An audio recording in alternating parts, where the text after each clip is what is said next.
of the vehicle and Oh, sure. sadly did not make it.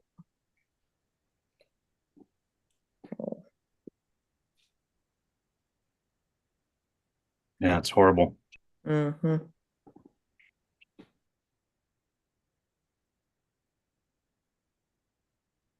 All right, as people come in, we'll go ahead and give everybody a little bit longer. We'll get started around 3 after the hour. Just give people time to get in, but not waste everybody's time waiting for the people who have difficulties. Can you hear me, Patrick? Yep. Acknowledged. So I was looking at your photos, Chen. Looks like you had some good times up there. Oh, we had a really, really good time out there. So it was really nice. The chief spent a lot of time with us, with our members and everything, which is also very cool. Yeah, you got a lot So of photos of her with our volunteers. That was amazing. you know what was amazing is she had come in and these pictures were taken before the meeting even started. The vehicle So she sadly was did due to not make be it. on stage, but she spent a lot of time with our members, which really was fantastic. Yeah. I saw the someone doing push-ups. Oh, is that our new captain? Yes, it is. I don't And he know was a how that volunteer because there evolved. was I have no idea how it evolved, they were but bantering back and forth the whole morning, and finally they kept saying, let's do it, let's do it. And the next thing I turned over, they're down on the floor, and by the time I think that was Ben or something, that's his name. Ben Gold. By the time he got down there and started push-ups, the captain had already done 20. I know. Well, I came up with a little slogan on that, which is a little which comes from a controversial court case here in Los Angeles. If you listen hard enough, you'll know which one. But it was great. I said Ben Goldfarb came to beat, but he could not defeat, That's and true. he did not defeat the captain on that one. So, but it was a But good I one. will give Ben credit. I mean, he knocked out 30 push-ups, and I'd be lucky if I get 20 out there. So, yeah, and I gave him a lot of credit. He gets credit. He tried at the very least. And Patrick, yeah, the chief just, I mean, it's her personality. It seemed like she was more happy to be with us than the firefighters, and she was great. Just She truly, truly she great. actually came by. She actually came by the booth at least two, well, maybe even three times, and met with people, took photographs and everything like that. So it was quite nice. Especially, we had our call out members out there. We had our call out members, and we had potential call out members there, and it was really great for them, and they really felt that moment. So That's awesome. but for me, my kind of highlight was doing some of the media stuff, but in particular KFI, which I do listen to here in Los Angeles. So that was kind of my fun moment. Do you know if they broadcast your interview? I don't know. I'll have to look and see. I'll have to look and see. I didn't see it posted a little bit earlier, but I didn't see a lot of the media stories from KABC and KTTV Los Angeles. Only KTLA I know had gone with a live run of it on their broadcast. So I'm going to look and see where everybody is. Probably by the end of the night, everything will be posted.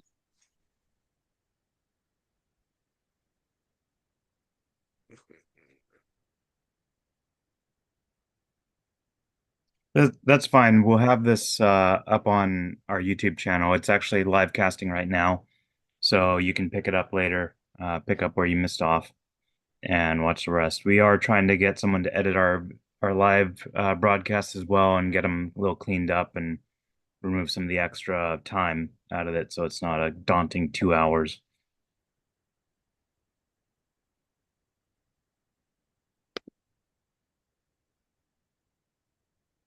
All right, we'll get started in about 4 more minutes. Give everybody just a few minutes to get in. We do have 114 registered now. Wow. If we can crack 50 All actual right. people showing up. See, All right. you know me, I remember when we had 200 something people on one of these and struggle to get 50 on there now. You're you're yearning for those days, but you do have your faithful members out there who are here, so and they are pretty powerful in numbers. So good evening to everybody across the country and across every time zone. We are at the top of the hour, and Patrick, you know I love saying that, so I just had to get that in there. Not my meeting, but I had to say it. Revoking your co-host privileges now.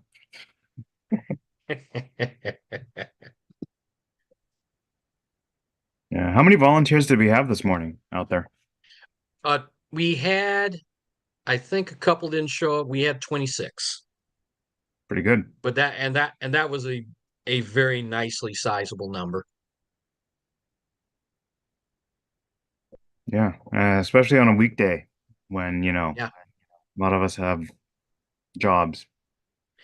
People took time. Some people took time off of work, like Christy, and at least was there for at least there was there for a portion of the morning.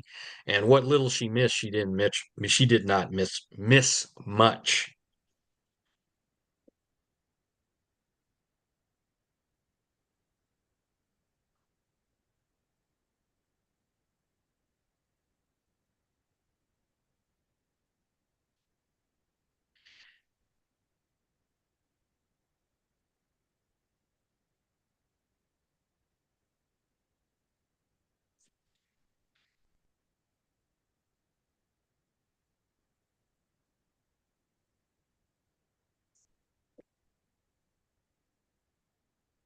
So we'll go ahead and get started in about 2 more minutes, giving people time to get in. Oh, we cracked 50 and we're jumping to 60.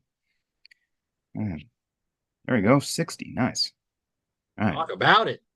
Yeah.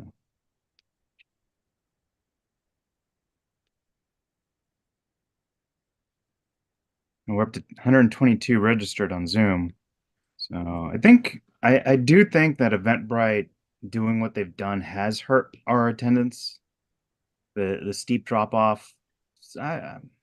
It did start before Eventbrite did their thing, but No, I think what happens is that, and just in conversation, I think what happened is that a lot of people they see the it max out and they don't realize because I had a member actually just this afternoon say, "Oh, I'd like to get in there and but I see it's all sold out."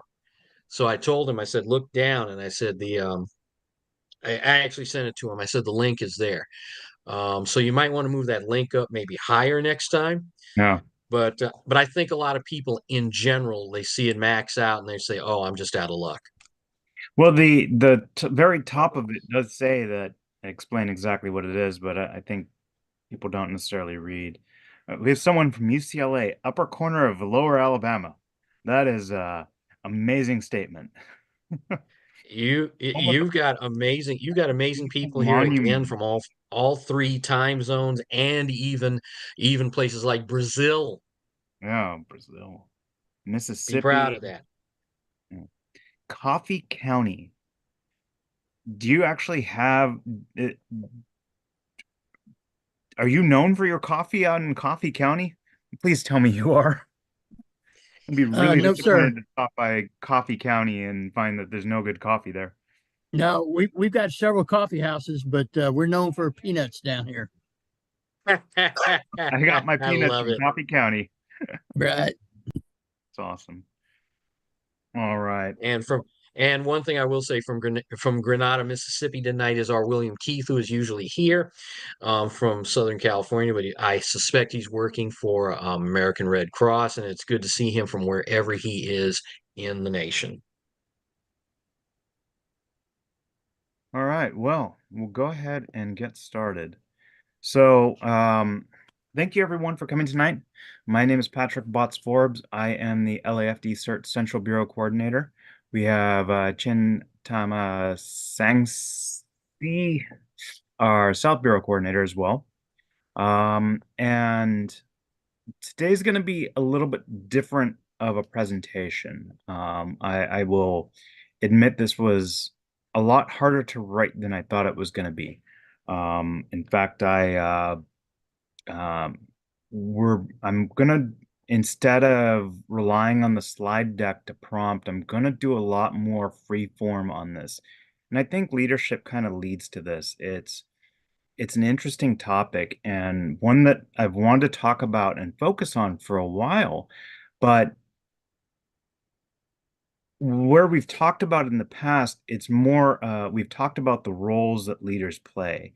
We've talked about the jobs of being a leader, the duties of being a leader, but we've never really talked about the act of leading, what leadership is and how important it is, but also why it's difficult to really discuss.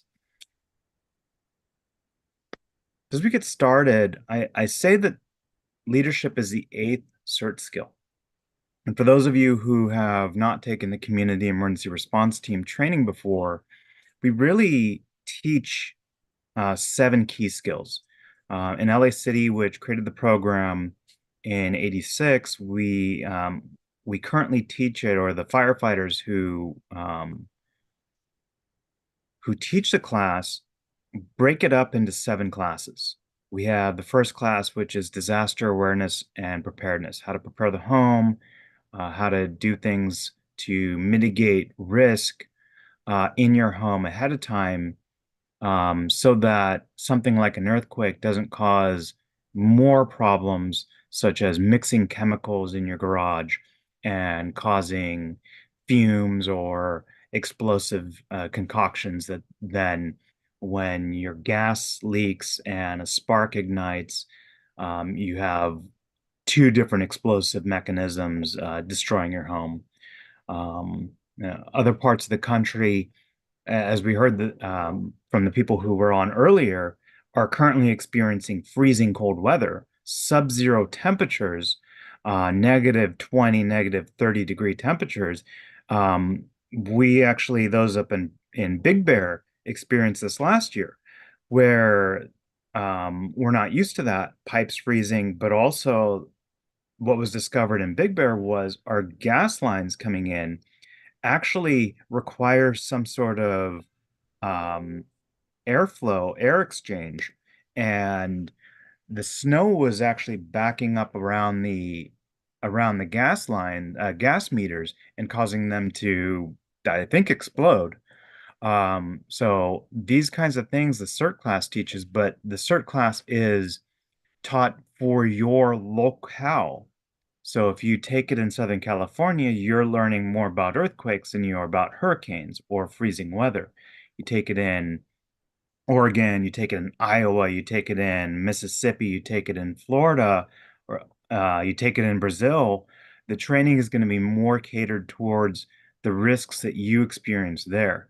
But that, of course, while we say it's all hazards, means that if a disaster occurs that we didn't expect, freezing cold weather in Southern California, snow, drifts that are 6 feet high in Southern California, you can't prepare for everything. So we really try and prepare people for the most likely scenarios and mitigate the risks that we expect to happen. Second class focuses on team organization, bringing in the incident command system. Incident command system was created to really standardize how disaster response, emergency response, or even day-to-day responding, planning, all the elements of people working together as a team, as an organization, as a group, and multiple agencies being able to talk the same language. And this was learned after we had fire departments coming in to assist us in Southern California again. And they came from Arizona or other parts of the country, and they came and they spoke completely different language. They used different equipment than we had here. Their fixtures hooking up to a fire hydrant were completely different. And so the need to standardize really became very clear. And now this is a federal mandate. If you're going to receive federal money for your agency, you need to operate under the incident command system. And so it's important, even as volunteers, that we understand how the incident command system works and how flexible and capable it is. But it also gives us the capability to do things and the exercise that CERT often does is plan a wedding using ICS. Class 3 is on medical triage. We actually have two classes dedicated towards disaster medical. First being triage. How do you make order of chaos? You walk into a situation and there are 15 people who need your help. How do you prioritize who gets help? And how do you orderly assess each one for their most critical needs so you can prioritize them? Second is disaster first aid, bandaging, dressing. How do you do the basics? And the CERT class is not a first aid class. We don't give a certificate from the American Heart Association or Red Cross saying that you completed these skills. It really is down and dirty.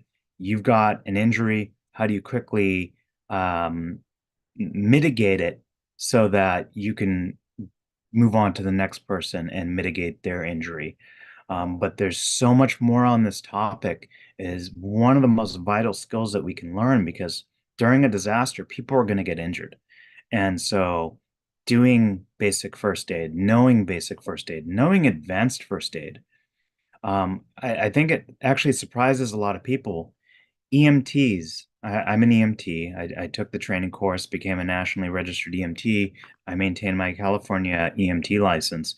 And I just volunteered with the Red Cross at Rose Parade as an EMT. We're basic life support. We are basic first. Well, I guess we're advanced first aid. But the skills you learn in a basic first aid class are the same skills you learn as an EMT. Just EMTs get a little bit more advanced, more skills, more things we can do. But when it comes down to it, doing something like cleaning and dressing an injury, a minor injury, it's the same skill. How do you bandage it? How do you keep it from getting worse? So I strongly advise people to take, at the very least, basic first aid CPR AED. Those of you who've heard me talk about it before know that I hate that class. I think it tries to cram too much in at one short amount of time. But at the very least, get that basic level. And then if you want to learn more, find something like Red Cross offers wilderness first aid or emergency medical responder, and then practice it.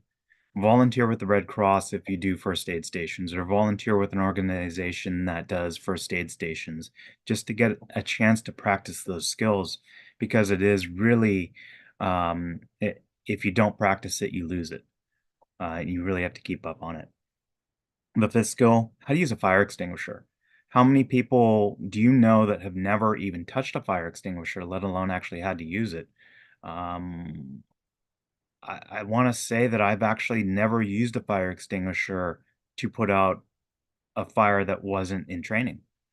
So I can definitely say that most people have never used one, and having to learn how to use one while you have a real fire that you can do something about, and that's a small fire. Those small fires can quickly grow out of hand. If you look at the videos of people's Christmas trees that catch on fire, they go from something you can put out with a fire extinguisher to your entire house is burning down is in a matter of minutes. And so it is imperative that people be comfortable with the basics, with using a fire extinguisher, so that when you find out you need one and you can grab one, that you can use it quickly enough that you can avoid it becoming catastrophic. And skill 6 is kind of the thing that we talk about after the disaster. And what really kind of led to CERT was Los Angeles Fire Department going down after the Mexico earthquake, observing the citizens and the community members in Mexico City helping their neighbors. untrained as they were, they made mistakes and they did things like they went into buildings that weren't safe. So one of the big skills that we learn in CERT is how to not bring a victim to an incident. How do you tell if a building is safe to enter before you go in? Is it safe for me to go into this building to rescue the people who need my help? If it's not, I know going in there puts my life, not only my life, my team's lives at risks. And if an aftershock happens, like happened the next day after the Mexico earthquake, and caused these buildings that were already in a state of failed state, where they were starting to collapse but had not finished collapsing, that aftershock knocked them down and unfortunately killed a lot of the community members who were going in to rescue their fellow neighbors. So it's important to know, is the building safe to enter? Is it risky to enter this building? Is it totally unsafe to go in there? And then you have to decide how you're going to mitigate those risks, or is it a risk you're willing to take? You can look at a building that you know is about to collapse, but it is your family member in there. You have to decide, is this a risk I'm going to take because it's my family member?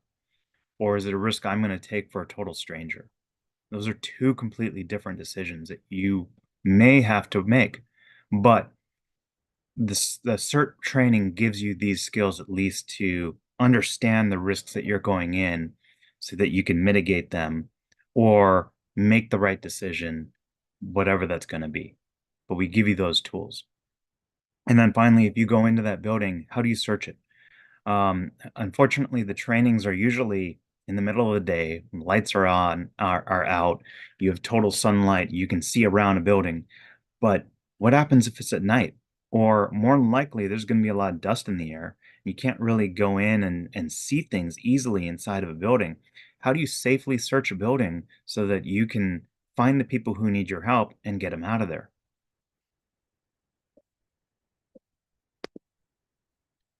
So I say that leadership is the eighth CERT skill. And the reason I say this is that it's not advertised as part of the class. We don't teach CERT as teaching you to be a leader. We give you these 7 skills, really. That's the focus of it. But they're components. They're pieces of the puzzle. And we give you these pieces and give you the basic skills so that you can build upon them. And what we hope is that leaders will naturally come out of this. We really expect that the community is looking for, after an earthquake or after another disaster, they're looking for people to take the lead. And if that's not the government, if it's not the first responders, because they're busy somewhere else, then it's neighbors. And who are they going to follow? Who is capable of leading? And these kinds of questions, naturally, the people who are trained should be those leaders. Because, as I said before, skill number 6 is, how do I not bring a victim to an incident? How do I keep my team safe so that we can help our neighbors? And that is just even the beginning of teaching this leadership component. So as I was putting together the slide deck, I looked up what is the definition of leadership from Merriam-Webster. Their answer is, leadership is the capacity to lead, or leadership is the act or an instance of leading. Thanks, that's helpful. So I click on leading was highlighted, so I clicked on leading, and it said leading, exercising leadership. Thank you, that's really helpful. So I said, okay, well, what's the definition of lead? And it gave me a little better definitions here, but still not great. I cherry picked some of the good ones, I think. Leading means to guide on the way, especially by going in advance, or it means to direct on a course or in a direction. I like this one. It serves as a channel for, and I think that's a little bit closer to what I think leadership is. I think leadership is not it's different, and it's hard to quantify. And I think that's why we get things like capacity to lead, the act or an instance of leading, and exercising leadership as answers. It's really an abstract concept. Leadership is not easily defined, at least in terms of where we're coming from. There are things like, what's it mean to be a boss? What's it mean to be in charge? What's it mean to give orders? What's it mean to be in command?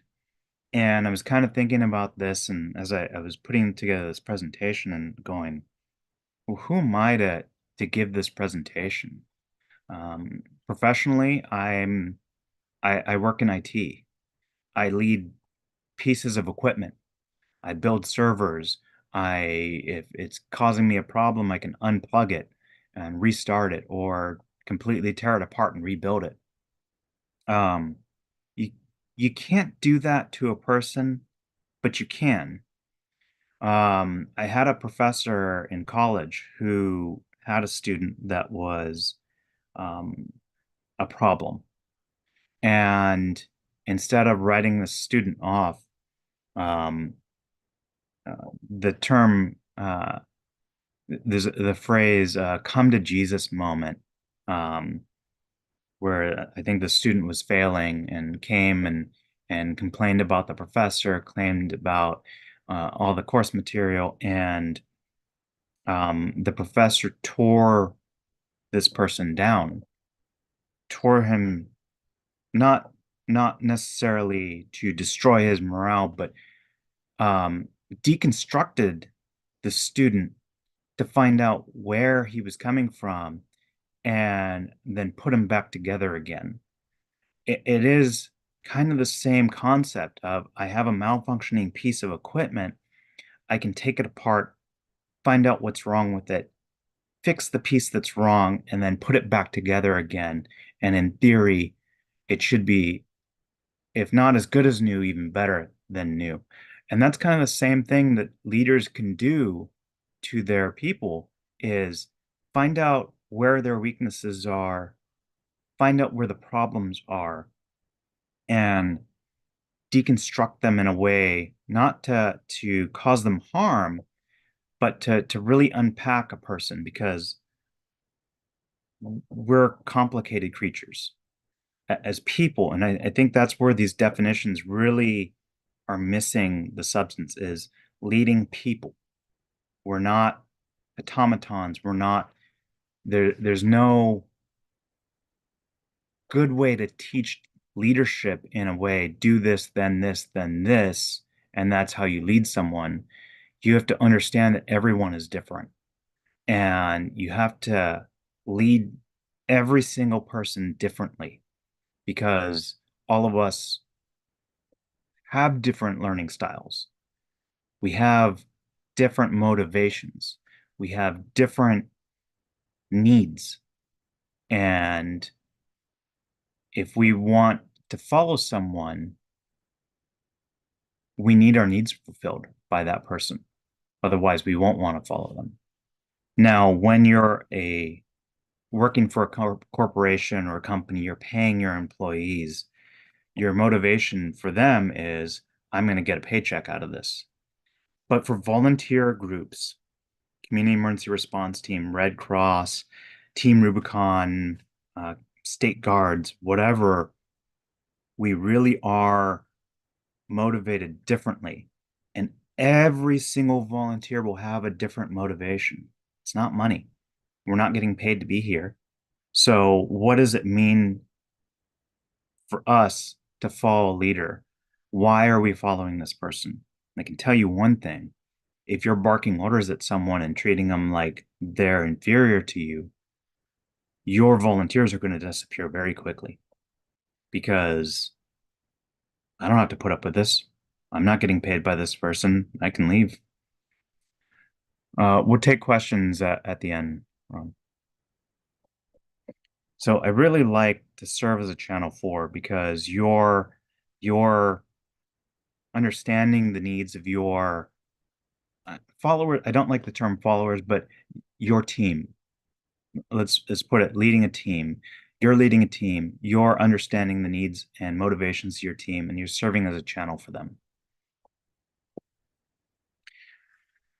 So leadership is really it's important. And I know that makes sense, but how do you quantify that? Why is it important? If you think about it, if you have a bunch of leaders in a room, the term um, chefs in a kitchen, um, and not enough cooks.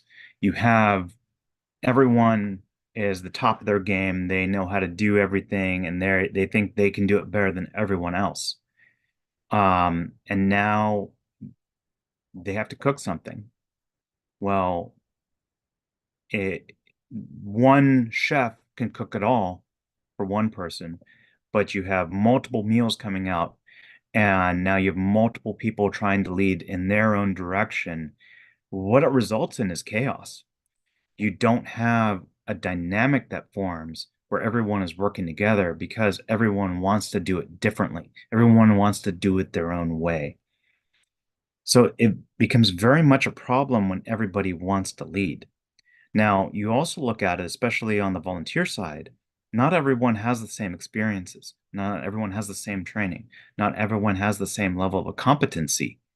And even those with the same pieces of paper that say that they can do things, they're all different. And based on their experiences, some are better than others. Others do things differently. And so you really have a problem when everybody wants to do it their own way. When you should all be moving in the same direction, everyone is moving in opposite directions. You also have people who want to follow someone. And you have others who, people who are less experienced, they say, I don't want to lead. I just want to be here. I want to be a member of the team. I don't want to take the leadership role. And that's totally fine. We need people who can follow, but we also need people who can lead. It's also important to know that, and I'll get into this again, the best leaders are also the best followers because they can do both. And sometimes you realize, okay, yeah, I want to lead, I want to be in charge, but this person is the better leader right now, and I'm going to follow them. That's the best outcome you can hope for. The worst outcome is you have everybody now having their egos getting bruised and yelling and screaming at each other. And that comes to the respect part. Some people will naturally follow people they respect. But if they don't know you, they don't know your capabilities, they don't know your skill, they don't respect you. Or worse, you've done something as a leader to lose the respect of the members of your team. Now it's not that they don't know that you can do the job, then be a leader. They don't trust you. And that's something that's almost impossible to get back, or at least it's extremely difficult to do.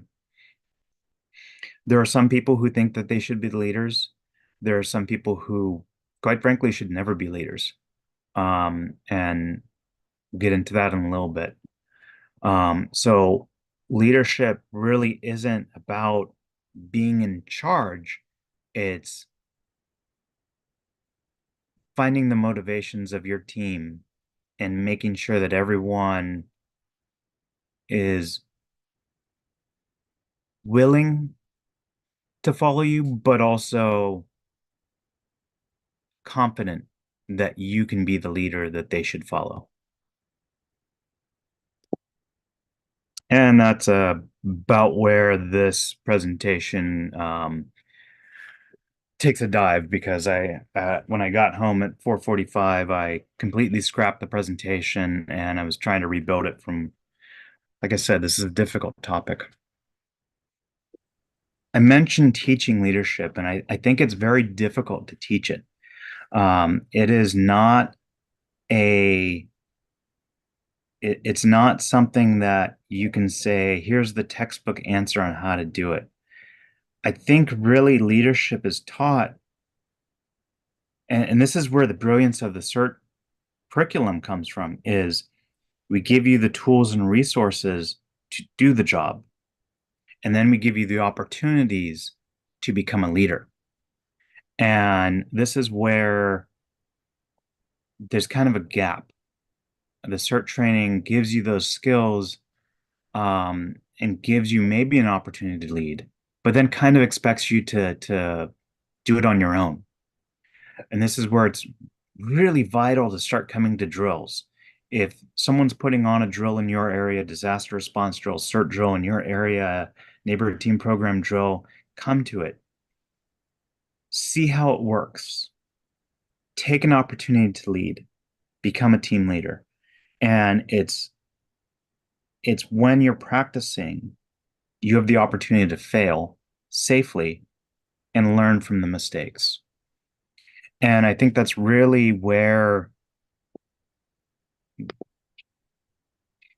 I I I I don't think someone who has always been successful, someone who has had all the opportunities and never had any problems can lead well, because it's the blue sky theory. If everything is going right, you could be a horrible leader, but your team's going to get the job done because there's no problems. It's when things start going south, when there's problems, when there's issues that come up, when there's complications, when things get ugly, things get muddy, there's situations that are not part of the plan. That's when leadership really starts to show the difference between someone who's a good leader and a bad leader. And you need to experience complication to become a good leader. I don't think leadership can be taught, but it can be learned. It can be practiced. It can be honed. And when things don't go right as a leader, you learn not to make the same mistake again. And the people who have had a lot of experiences and have been given a lot of complication, they become better leaders than the people who have never had those, let's face it, an opportunity to fail. So that's really where I think um, we can give you the skills, but you need to come to the drills and you need to have the opportunity to lead a team and be given the complications and be given the challenge of a situation that you don't know, a scenario that has gone off the rails, team members who don't work well together, team members who don't respect you. Your opportunity there is to find the motivation and get the respect of your team member by showing that you're a good leader. There's in the military, there's officers and enlisted. The officers lead, and historically they've been people of, wealth or nobility. They're naturally in leader position because they come from money, let's face it, or prestige, and they're put into the position of leadership because they think that this is who I am. It's not that I've earned the position, but it's that I deserve the position. And that oftentimes in battle becomes very problematic with the people who have the egos that think I'm a leader because I was born to be a leader, versus the people who have actually experienced and led people through those experiences. But the prayer of every first commander who's going into battle, and this is not just war, this is anything. If you're leading a team of first aiders, you're leading a team, there's been an earthquake and you've organized your neighbors together and now you're going door to door, but there's real risk of injury, of people getting hurt and not coming home. The prayer of every first commander is dear God, don't let me fuck it up. And I think that's pretty universal. And if you're going into this never having been a leader before and you're thinking, I'm amazing at what I do, I'm gonna win and everyone's gonna love me, um, I feel sorry for the people who are following you. So I hope that everyone approaches leadership with humility. Um, the reality is that if people are relying on you, not only to make it home safe, but that your decisions could mean life or death for people, or injury, or life or death for the people that you're trying to rescue, that you really understand that and understand the gravity of the situation. Um, Ego should not play a factor in it, but it does, especially with volunteer groups. I would say that is bar none the number one problem we have in CERT is ego. And I've seen it firsthand. I've seen it at drills, I've seen it at coordinator meetings. Coordinators getting into arguments with each other, shouting at each other because they disagree on what the correct solution is. And and Chin can talk to, Chin, if you want to give that talk about that scenario experience in the basement of Hotchkins real fast. The basement at Hodgkin? What was that? Was Yeah. that The recent? the earthquake scenario where you got into an argument with another team Yes. member. Yes, that was actually at a refresher in Battalion 6 some years ago. I was relatively new to the CERT program. I don't even think I was a coordinator back then, but we had a situation in which we were sent into a simulated damaged building. We had a patient. This patient was down on the ground, possible spinal injuries. Myself and another member, we were sent in to retrieve this person, and we had to figure out how we were going to do it. I had one way of thinking because the captain who was narrating the session said, "Your building's creaking. It's kind of moving." My idea was to simply swoop and scoop, take that person out of here. My partner had a different thought process. He wanted to stay in. He did not want to move this person because he said you could cause damage. And I went back, I countered with him and I said, we got to get out of here or all three of us end up smashed. Well, we kept arguing about it, and the captain said, "Time, you're dead."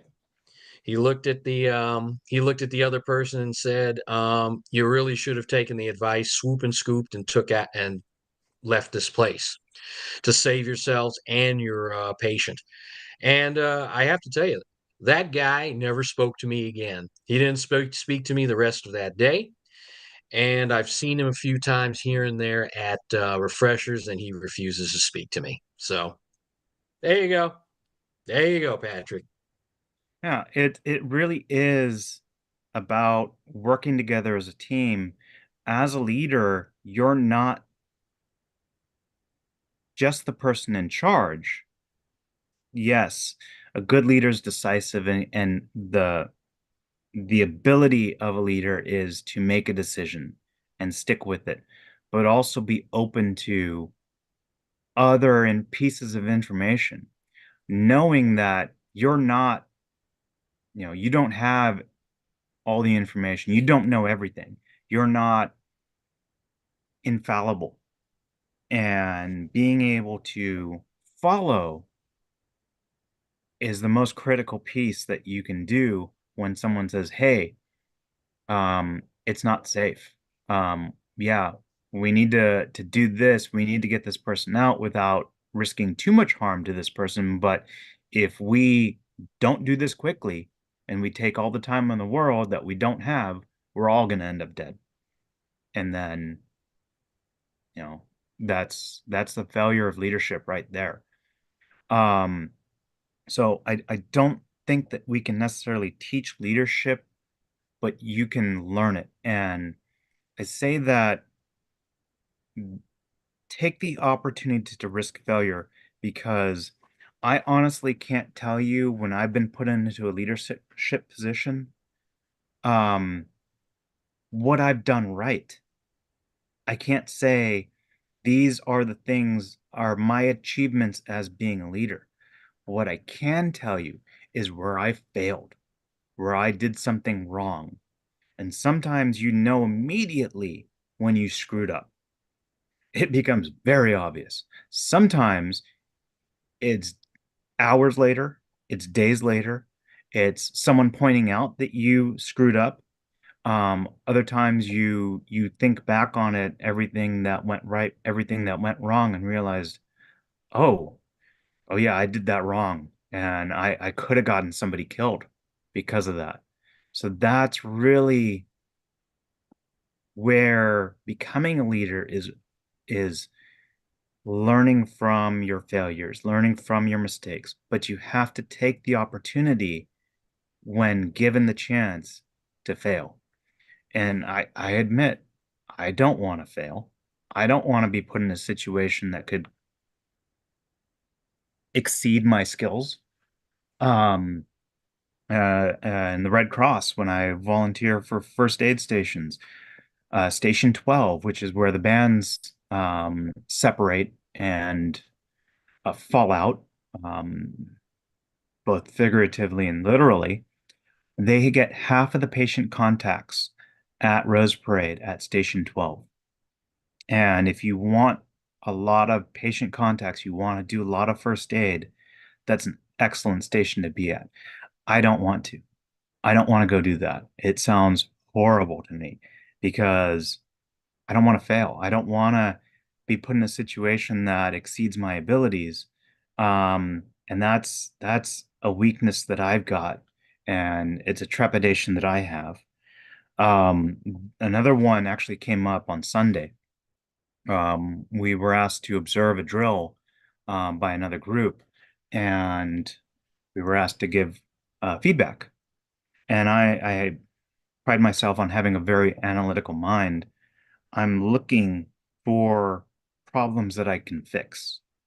Well, this is, and I'll get into this later, but this is where I failed, is I failed to realize that I was nitpicking at things instead of building up their team and telling them all the great things they did and how well they did it.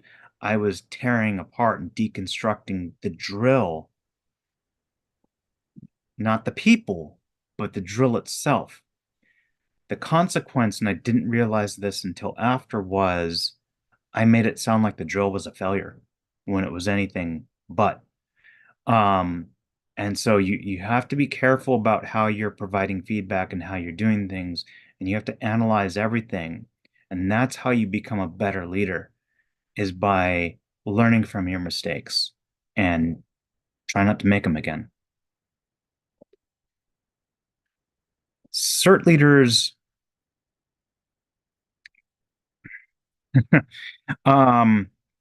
we want people. Oh, let me go back real fast. I actually have notes that I'm reading from as well. Chin will love this one.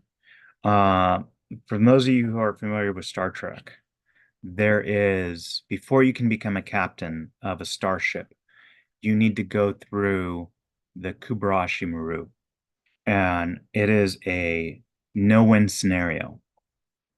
You have to learn how to fail to lead.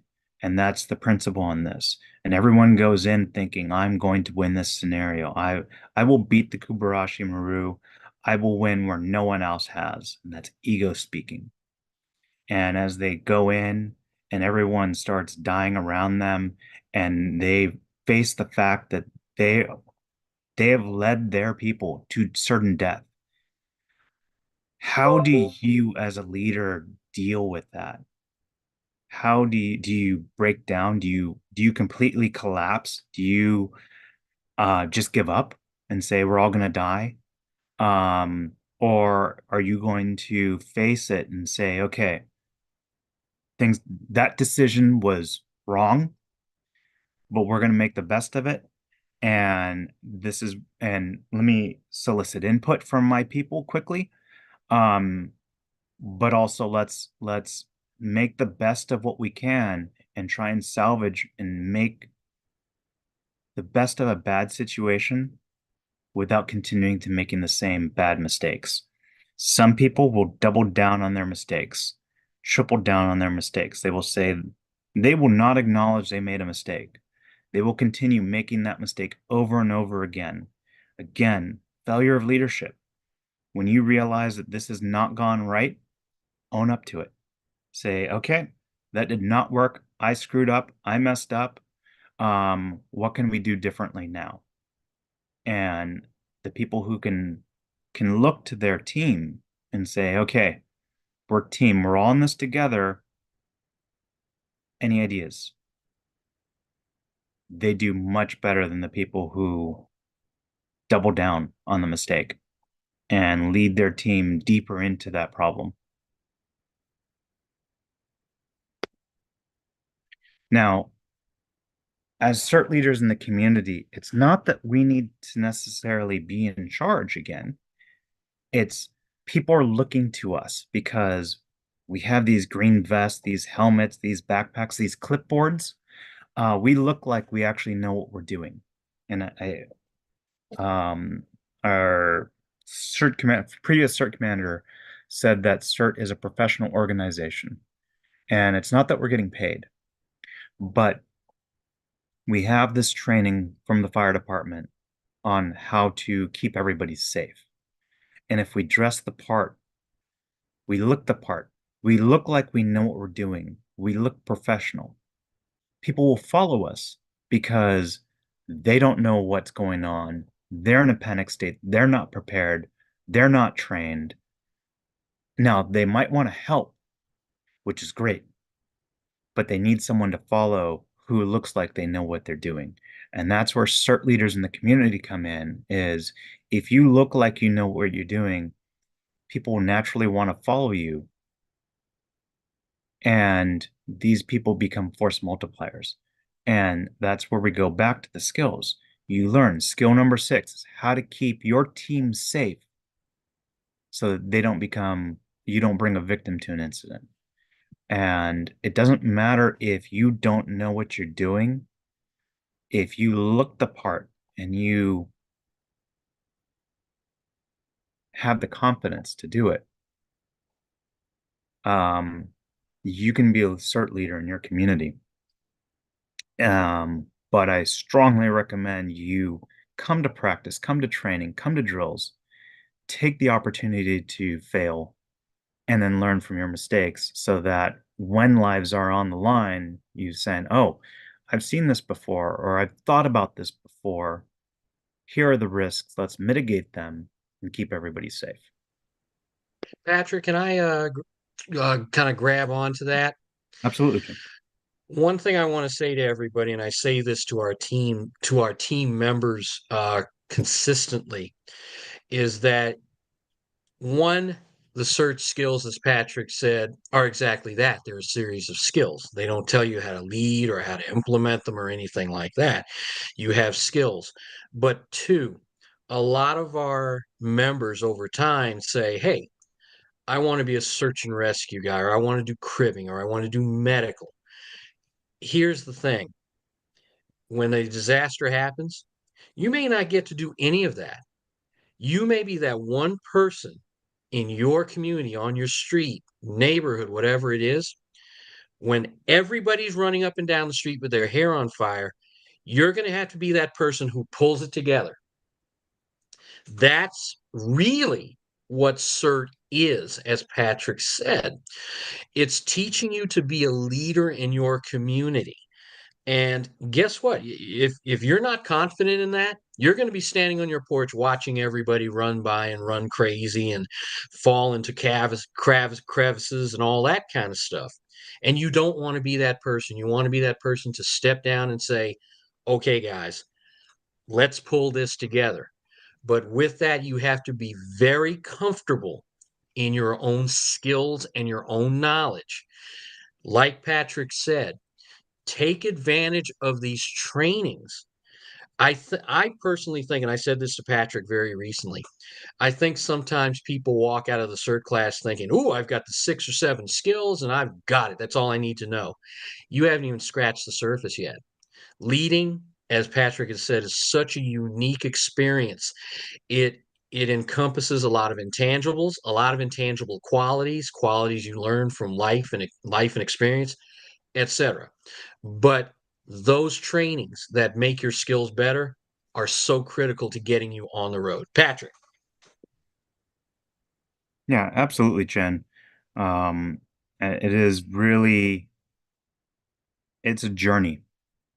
And anybody thinks that they can take 18 and a half hours, 20 hours, 24 hours worth of training and come out an expert, um, is in for a rude awakening. I mentioned earlier, and I mentioned this in the earlier in the presentation about leading volunteers by or versus being a boss. Um, you need to establish yourself as leader because a weak leader, there will be people in your group who will challenge your authority. And so you have to establish yourself, and it's a balancing act. You have to establish yourself as the leader, but not the boss. Because if you start barking orders and people don't respect you, you're also going to find out that the people who will challenge you may actually be better at what you're or be more knowledgeable than you are. And the worst thing you can do is um, tell someone to do something, they challenge you on it and prove you wrong. Now they've lost respect for you, and possibly the entire team has lost respect for you. So that balancing act is a lot of going, okay, let's hear your opinion. Okay, let's run through this real quick. And you have to be quick about it because if there's a time limit, someone's dying, and you only have a few minutes to save their life, and you take 30 minutes to come to a decision by consensus or through arguing until the biggest ego wins, that person who only had 5 minutes to be saved has been dead for 25 minutes. So it's balancing act here, but you want to let your people understand that they're part of the team and everyone should have a say, especially if you have someone who is more knowledgeable than you. They should be comfortable in being able to speak up. But at the same time, you will have people who think they know more than you do and be wrong about it and say, oh no, we have to keep this person's their spinal column and neck intact. We can't risk causing any more damage to them while you're going, the building's about to collapse upon us and kill us all. And this person happens to, I wouldn't say that they're incorrect, but the best decision is to get everybody out safely, um, instead of taking the time to make sure that no one makes it out alive. And I come back to it's a balancing act. You really do need to, um, and this is where you can't teach this. This is experience. This is practice. This is working with other people, developing interpersonal skills and making mistakes,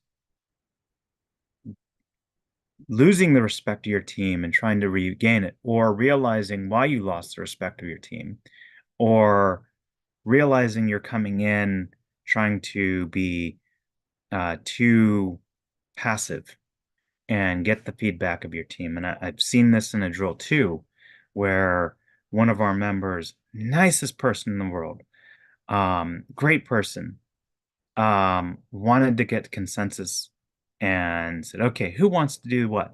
And it took forever to get this done. And it's a balancing act. You need to say, okay, what do you want to do? What do you want to do? What are you good at? I don't care actually what you want to do. What are you good at? Tell me what your skills are.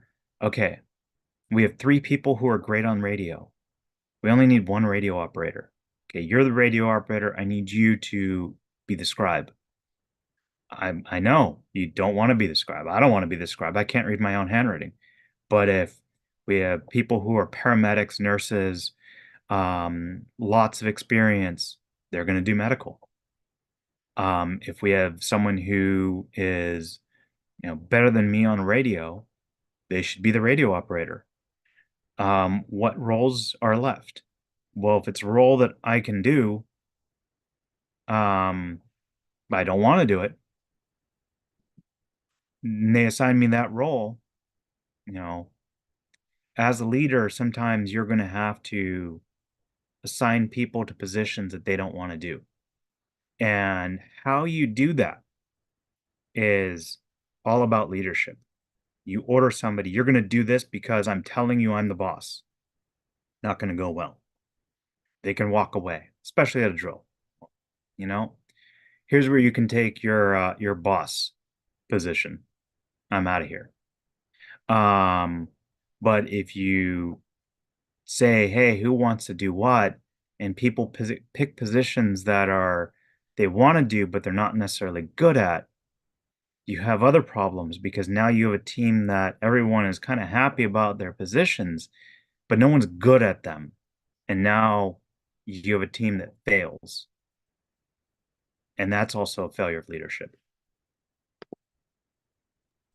And Patrick, one thing I'll kick in there very quickly is when you guys drill on a continuous basis together, you start to get to know each other. Like Patrick said, it's getting to know everybody, their skills, where they excel, and everything like that. You as a leader might find yourself, yeah, this person wants to be search and rescue, but they might be a little bit better at fill in the blank. You are kind of the crafter of the team. Now, on the flip side, when you guys drill together, you can garner a lot of respect for yourself if you're a good leader. Your people who work with you on a regular basis will say, hey, that guy's pretty knowledgeable on this. It's like, I would roll with him on these types of things. Your team gets to know you. So a lot of the problems you might have with people who think, well, I can do a better job than all these guys, many times those are pushed aside because you all know each other. As a leader, I will know if I should be in that leader spot in certain places. For example, if Patrick and I were working together, especially on medical, I would readily defer to him. I would readily defer to him and others who are probably a little bit better at it. There are probably other places where Patrick would defer to me. You get to know each other. You know when you should step up and when you should step down. You know what the components of your team are, and you know how to lead them. Patrick. And let me key off that point. Kind of an inverse to it is leadership isn't about being the best skilled at something. I'm an EMT. Does that mean I should be the medical team leader, or does that mean I should be hands-on doing it? And if you're not skilled at something, but you don't have to be, you have the right people to do it. Chin might actually be a good medical team leader in charge of a bunch of EMTs because his job is to keep us safe. His job is to provide leadership. His job isn't to get hands-on and get bloody. And so if he's got the right people there, his leadership is to put the right people, the right resources where they need to be, make sure that we work together, make sure that good sound decisions are being made, make sure we all make it home safely and resolve any kinds of conflicts. And there will be conflicts. And so I would actually argue that you don't have to be the best skilled person to be the leader. In fact, I would say it's actually a hindrance. We've seen this over and over again at drills. The team leader thinks that, I've been an EMT or a paramedic, I'm a doctor, I know everything. And then they get to a patient and they drop the role of team leader and they become a hands-on medic. because that's what they're good at. Great. Who's making sure the team doesn't get flattened by that semi coming through? So it's a balancing act. And you have to decide what you want to do. Do you want to lead, or do you want to get your hands dirty? You can't do both.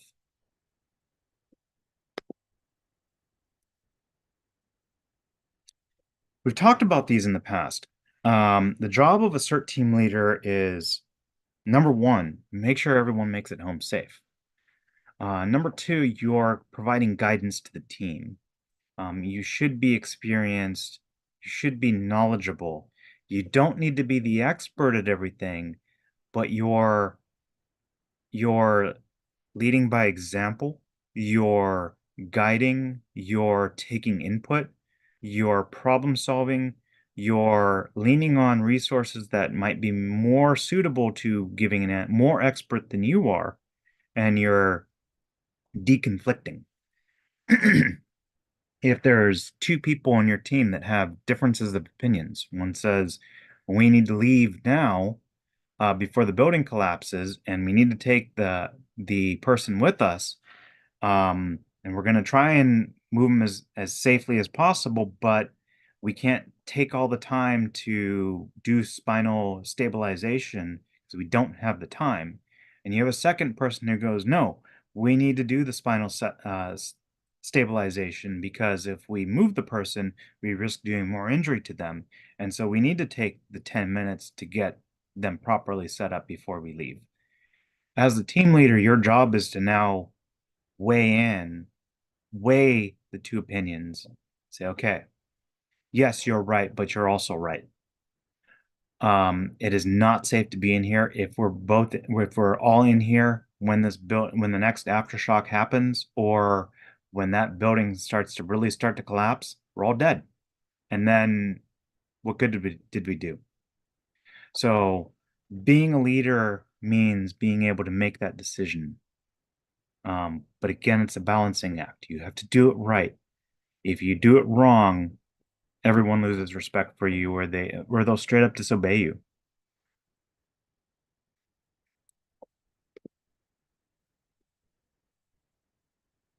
The new curriculum uses the term CERT team leader quite heavily. They removed incident command from the vernacular, which I agree with. I don't think that CERT will ever be incident command, but at least not for long. We always defer to higher authority. We defer to the professionals, the paid professionals, the people who are more practiced than us. And that's not to say that they aren't CERT trained as well, but as our role as CERT, we're deferring to another group when they're present. So a team leader is a catch-all that they're using for everything, and we've kind of massaged it. And CERT, the training doesn't really talk about the different kinds of CERT teams. So that's where we've done things with the neighborhood team program. We've talked about damage assessment team, and the job of the damage assessment team leader is to make sure the team can do the damage assessment as quickly as possible. You're going to have people who say, you come across someone who's injured, they say, we want to spend 30 minutes here getting this person stabilized before we move on. Well, you understand, as the damage assessment team leader, your job is to complete the damage assessment as quickly as possible, because there might be someone who's even more injured just down the block. And if you spend 30 minutes on this one person, you might have lost the person that you could have gotten to. So it's a balancing act here as well. An incident response team, on the other hand, has time to work on someone, and they're dedicated to one incident. And so they can really spend that time. And as the incident response team leader, your job is different than damage assessment team leader. Your job is to make sure that you have the right resources and put them in place, and make sure that the response is going well, and also deconflicting, because chances are there's other people who are going to come out of the woodwork and say, I need help too. This happens all the time at Rose Parade. And I come back to the debrief is actually happening right now. But I'm here with you. We had a problem.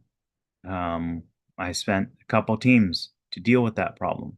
Now, we don't know if that problem was real or not, but it was reported to us. So we wanted to respond. And I made the mistake of sending 2 teams. I thought it was the right decision, but I had a lack of resources and another problem came up. And now, because I had sent all my resources away, couldn't deal with this. So, as an incident response team leader, you're balancing resources. Someone comes up to you as you're on the way to respond to someone who needs your help and say, my mother's trapped, I need help over here. You have to decide, do I have the resources to spare to figure out what's going on over here? Or do I send all my resources to where we've been assigned? And an incident response team has more resources, possibly with resources to spare. So we design the damage assessment team versus the incident response team in that way. Damage assessment team is 3 people. For that exact reason, you have no resources to spare. If you do a damage assessment with 4 people, you can split 4 people into pairs. And you might be incentivized to do that. So that's why we designed the damage assessment team with 3 people. An incident response team with 5 people or 7 people have resources to spare in case something like that comes up. CERT team leader at staging area, completely different role. You're strategic, you're 10,000-foot view. You see everything going on. You know what resources you have and where you need to send them. Your job isn't to respond to one incident, it's to respond to all the incidents and make sure everybody makes it home safely. You're talking with the team leaders in the field and saying, okay, this is what they want to do. I know they want to do this. I would want to do that if I was the team leader, but there's a much bigger plan here. I need to make sure that they can complete this one thing because I need them to go to a more important incident somewhere else. And where I sent them, it was a quick thing. They get it done, they move on to the bigger incident. I know they want to deal with this other incident that came up, but I need them somewhere else. I know I'm being very abstract here, but it's the kind of strategic thinking and the differences between the different team leaders. And if it is your first time doing it, it goes from academic to, oh my God, what did I got myself into very quickly. And you can always only practice so much at tabletop level or in theory. That actual going to the drill and actually seeing it really happen and then having to make these decisions, that is where you become a better team leader. And again, I go back to, I don't think someone can be a great team leader if they've never experienced these kinds of challenges. Kind of already said that.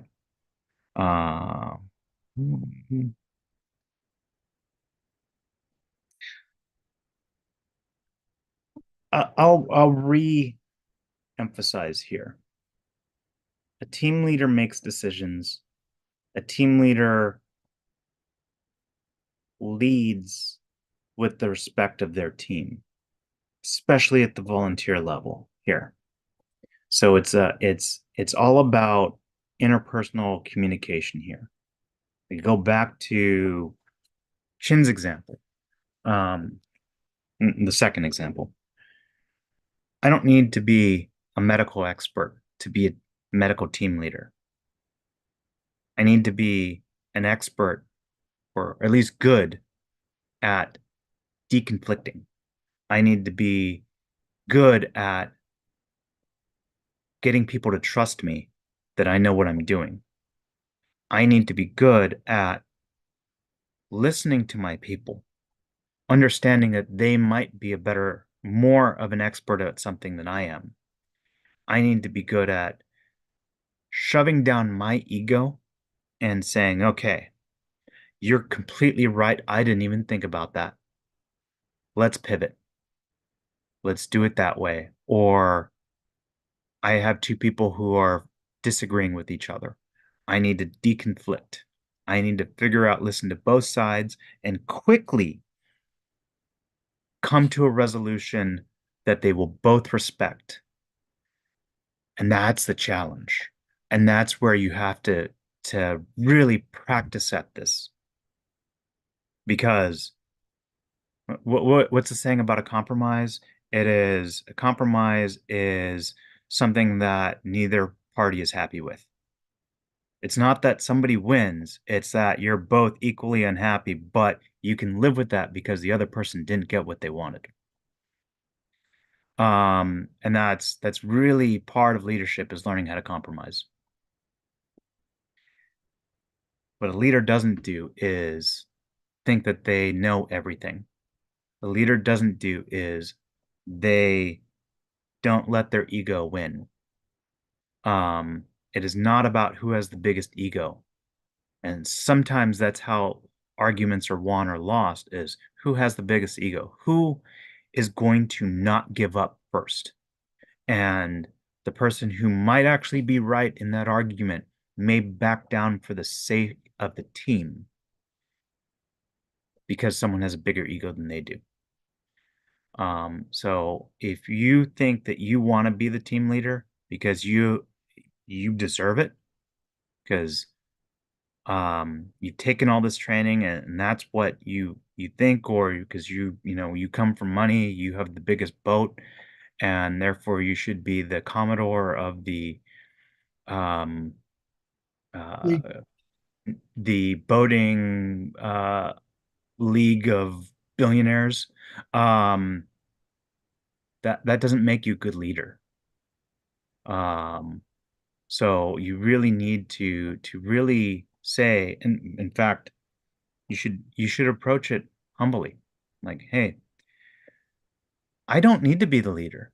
If other people want me to be the leader, I'll consider it. Maybe they know something I don't.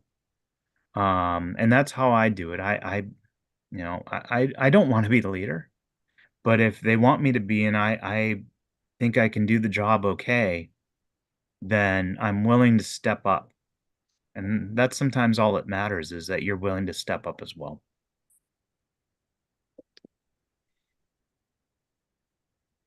I didn't have time to really come up. Do I have tips and tricks here? Yeah, I do. You need to. Okay. There is one question, bar none, that I think is the most important question that anybody can ask. And this is where I screwed up on Sunday. The question is why? That's the most important question you can ask for pretty much any situation. But let's put it into the group here.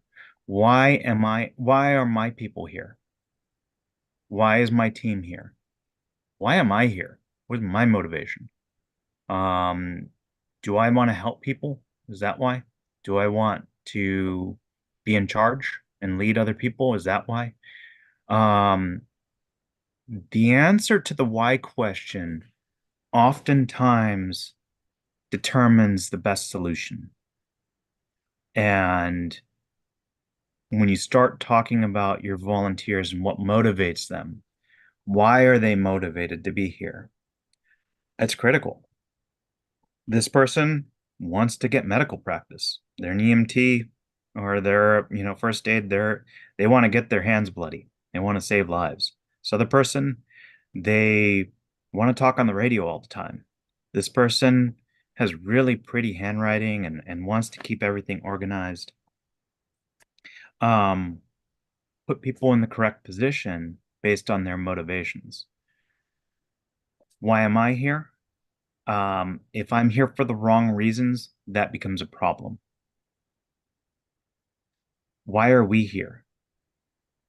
We're not just individuals, we're in a team. So collectively, what are we doing? And you should have an answer for that. And you should, as a group, be able to agree upon that answer. And this is where I messed up Sunday. I didn't ask why. I asked how. How can I make this drill better? Drill wasn't about the drill. The drill was about the people. Why are the people there?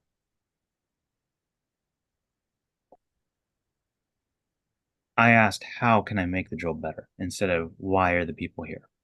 And I ended up making it the wrong answer. And really, I think it damaged um, how people saw the drill, how people saw me. And it became, when I said, when you learn you made the mistake, sometimes it's very apparent quickly. It became apparent when one of the drill leaders, but yeah, but what can you give us uh, to help us do better next time? And I was like, what? I told you all the things that was wrong with your drill and how you could do it better next time. It wasn't about the drill, it was about the people. How could the people do better? And that's when I realized I messed up. Um, you want to pray as a good leader, you want to praise your people publicly, and Chin is excellent at this. Publicly praise the people. We know everyone can do better. Everyone should be able to do better. That's really, if you don't think you can do better, you're an expert at it. Why are you even there? At a drill. You should always strive to do better. But praise people publicly, correct people in private. That is, I think, universally regarded as a strong leader role. If you tear somebody apart in front of everyone else, it's not about them, it's about you. That's you feeling the power to tear somebody down and publicly humiliate them in front of their peers. You're going to lose that person. But if you pull them aside and say, hey, there's a couple suggestions I have for you. You make them a stronger volunteer. And everyone likes you because you're praising them publicly. And we all have egos. But let's not pretend we don't have egos, even though we're talking about the ego not being the most important thing in the room. Your volunteers, why are they there? Because they're taking time out of their day to go do something that makes them feel good. If you make them feel horrible, they're gonna leave you. Why am I here?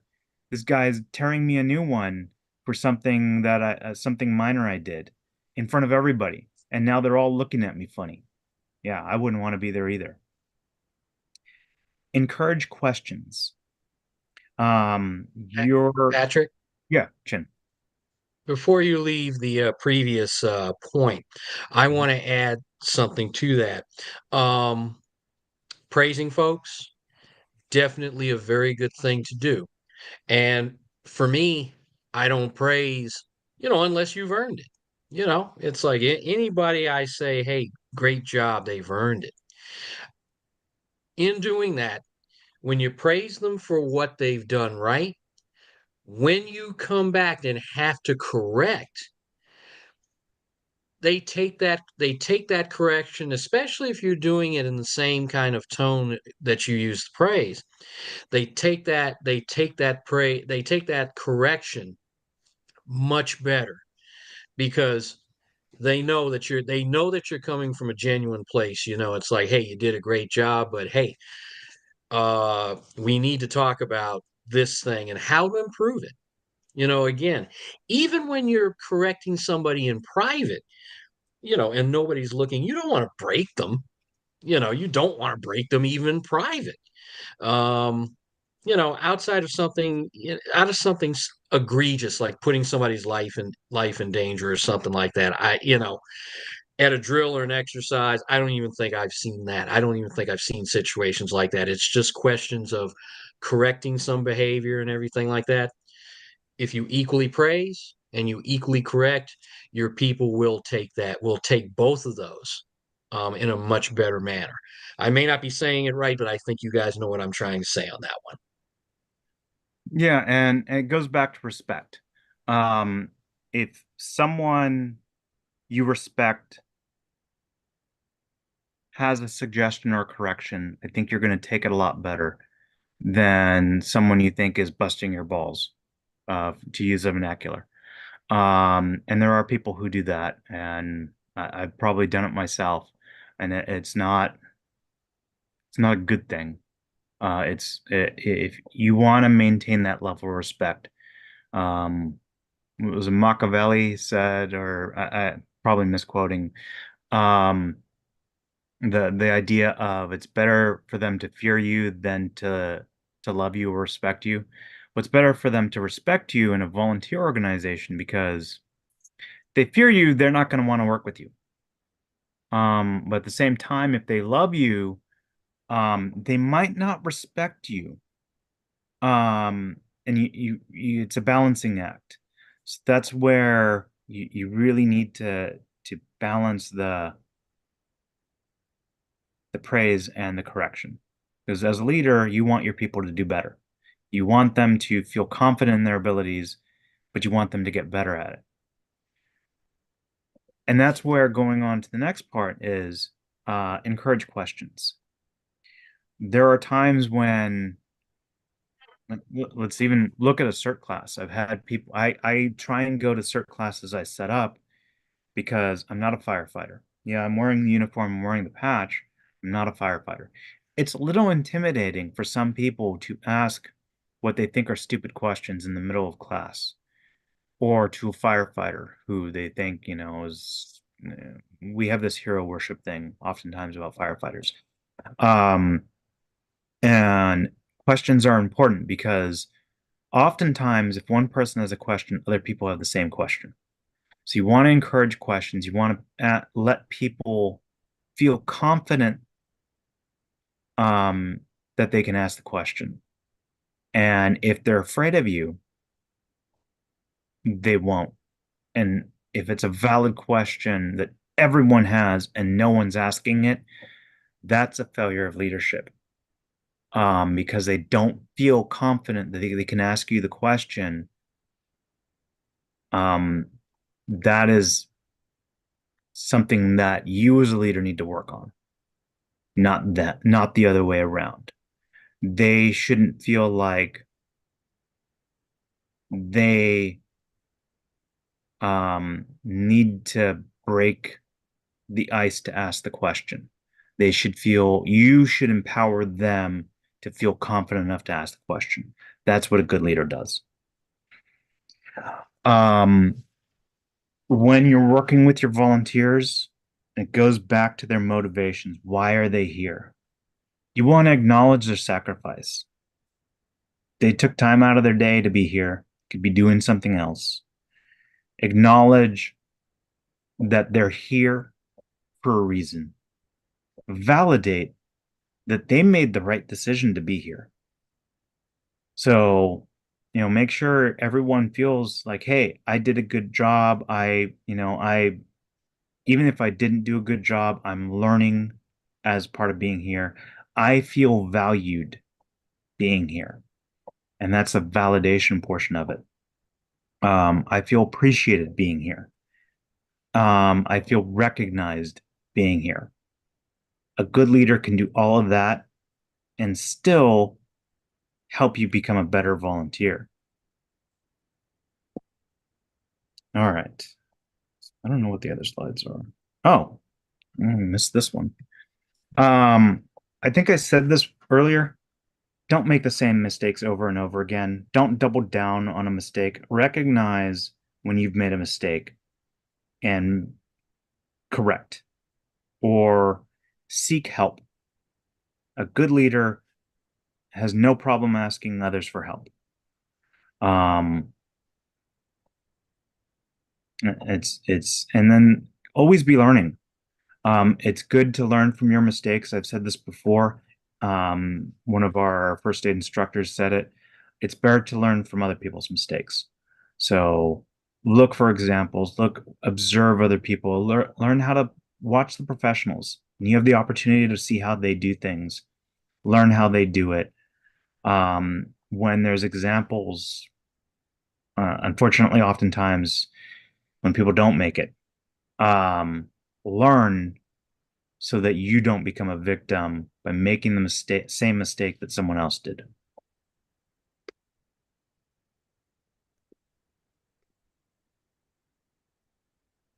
All right.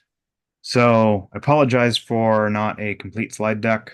But hopefully you will learn something. Hopefully you felt this was a good use of your time. We do ask, if you've not signed up yet for our email list, go ahead and go to certvolunteer.org. If you're signed up on the neighborhood team program list, it's the same list. If you get my emails, then you're probably on the list already. But if you don't get my emails, please sign up so you can find out more about these presentations. This is a third Wednesday of the month continuing education training.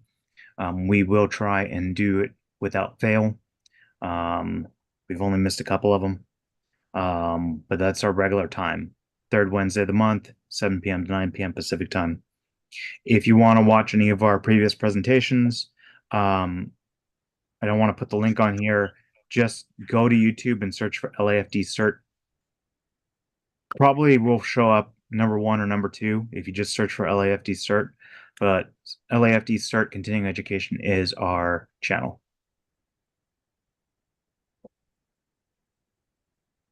All right, Ron.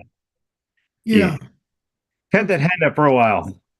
just a couple of things. I just put it back up for a minute. Mhm. Let me lower it. Oh, I remember that you had the hand up earlier, and it's been up this entire time in my mind. So Okay, thanks. I just wanted to add to a couple of things you said. One thing that you said that I thought was really lovely is that leadership is being a conduit for or a channel for. For me, that calls to mind quotation, one of my favorites from Lao Tzu, which is when I don't know who I am, I serve you. When I know who I am you. So I just really love that. And then, yeah, I just want to say one thing I participated in, you might remember probably 3 years ago, maybe more, at Glassell Park, I think it was. Mhm. And for anybody who doesn't know, I was a ski patrolman for 35 years, highly decorated, and I have been an incident commander in real life. And so they were handing out, roles, and I showed up, rolled up. I'm physically limited. And they told me I should be the scribe. And I thought to myself, scribe, I've got worse handwriting than anyone here. It's hard for me to read my own writing, but what the heck? That's what I was assigned. That's what I'll do. And the incident commander was Roxanne, was on her way to becoming a CERT coordinator. And so she and I were sort of attached at the hip. And she was great. I mean, she was a sponge. She wanted all the help she could get. And anything she wanted help with, I gave her. And like there was one, I remember one specific incident where she was telling people to call in with their, the number of team members they were coming back with, because we had got an account going out. And this one team leader said, they're all here. And I said, no, you can't accept that. You have to ask him how many. And she goes, how many do you have? He goes, well, they're all here. All the ones we had are here. And I said, no, you have to get a hard number. And so she did. And fortunately, he hadn't lost anybody. But we couldn't know that without getting the hard number. And I got to tell you, supporting her made it the most enjoyable experience I've had at one of these things. It was really, really fun. So Yeah. just wanted to share that. Thank you, Ron. And I really like that, and Christy, our Valley Bureau coordinator, also kind of echoed that as don't think of the scribe as a lowly position. The scribe is an excellent deputy. The deputy in incident command can do everything that the team leader can do, or the whatever role that they're the deputy for can do. The deputy can step in if the the leader is not available. As a deputy, even if you're more experienced than leader, you're there. You can actually, you've got all the information because you've been scribing it. You can whisper in the leader's ear and make them a better leader. And then oftentimes, one of the best ways to be a leader is to teach. And so if you're willing to suck up your ego and say, I want to help you be a better leader, I'll be your deputy and make them a better leader. You're going to learn things from the outside looking in that you didn't think about being in the hot seat. Because when you are in the leader position, you oftentimes, it's very hard to maintain perspective. And what you should have, that 360-degree view, oftentimes starts to get very narrow. And a good deputy is going to be whispering in your ear and trying to bring you out of that tunnel vision. Pierre. Hey, Patrick, as always, an interesting evening. I want to take issue with one thing, and you said you can't teach leadership, and there's a multi-million-dollar industry that is contrary to that opinion. I do want to give a shout out to a course that the Boy Scouts of America have called Wood Badge, and it's a 6-day leadership course that's the things you learn there are translatable to the rest of your life, to CERT, to other things. And they teach about communication, listening to learn, conflict resolution, planning, how to give and receive feedback. I mean, it's a wonderful course. And it's not the only course out there that teaches leadership, but it's one of the more affordable ones. So if anybody is at all involved in scouting, consider going to Wood Badge and getting trained, and then using that in all the facets of your life. I'm gonna accept your exception. I think it's difficult to teach leadership. I think it's easier to teach the skills, and the skills you just listed. Teaching those are easy to do, and you need those skills to become a good leader. I think it's difficult to teach leadership without teaching those skills, and I think it's hard to force someone to take all the skills you've taught them and to become a good leader. And you need to give them, my favorite word, opportunities to do that. And so in this course, it's an interactive course where they teach you about conflict resolution, and then they put you in a conflict situation and see how you deal with it. Likewise, they set you up for using these materials afterwards. You have to set some performance goals after the course and use those leadership skills. And then it's a lifelong thing. You have to use those skills that you learned in the different situations you come across in a CERT situation. I thought your example of a scribe being someone to whisper in the ear of the incident commander or the whoever's the team lead is. It's an excellent example of how leadership is not a singular position. It's a team activity. You may have someone who's first and that is the one making the decisions, but you also need other people who contribute, who know when to step back, but also know when to whisper, how to support. I mean, there's a lot that comes from the classroom and the interactive training, but you're absolutely right. Getting out there and being part of a drill or as many drills as possible, as many situations as possible, those are what really make leadership sink in. Yeah, absolutely. And it does sound like a great course, and it sounds like it's being done right. And giving people the skills they need to become a good leader, and then giving them the opportunity to step up and become a good leader. Yep. Thank you, Pierre. Aaron.